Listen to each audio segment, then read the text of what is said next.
When we talk about SQL injection, the attack normally breaks down into one of three different types of injection.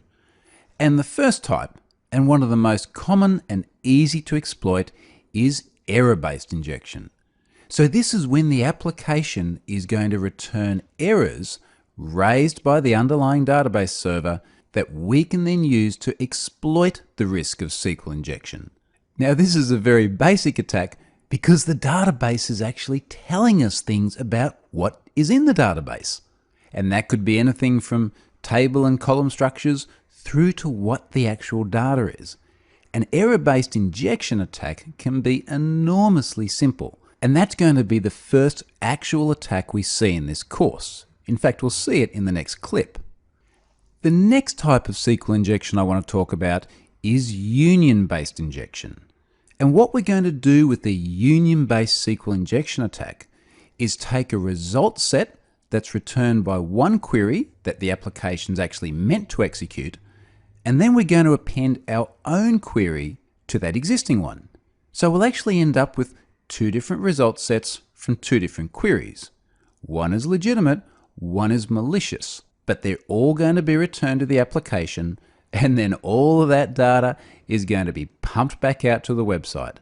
It's a great way of exfiltrating data from the underlying database because it's just so easy to get it all out. It's just all pumped out in that result set. So that's union-based injection, and we'll start to execute that in the next module. Now the third type of injection is blind SQL injection. And this is what we would consider to be an advanced SQL injection attack. And it's advanced because we have to fall back to this mechanism when neither error-based injection or union-based injection will work. We can't rely on errors from the system. We can't just pump exfiltrated data out appended to legitimate data, so the union-based injection won't work. We actually have to get a lot more creative. And it's called blind because we're not going to be able to directly see the data, not like with either of the other two attacks. So in fact, what we're going to do with blind injection is ask the database questions, and we're going to rely on the answers that come back implicitly from the database to make assumptions about the underlying structure and data.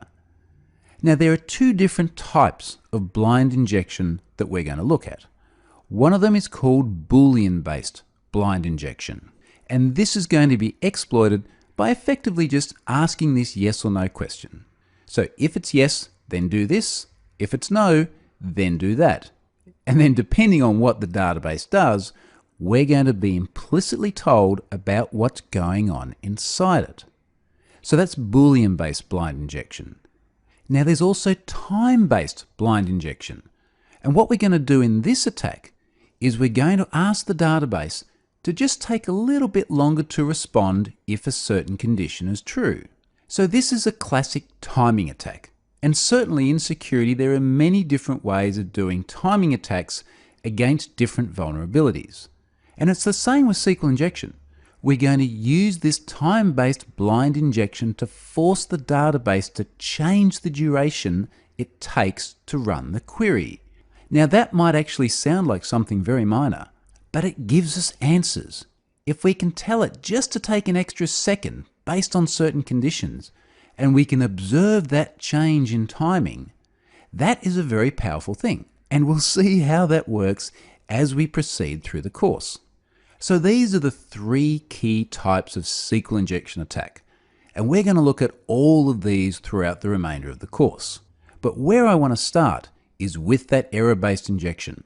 So let's move on and see that single character test that we can use to establish if an error-based SQL injection risk exists.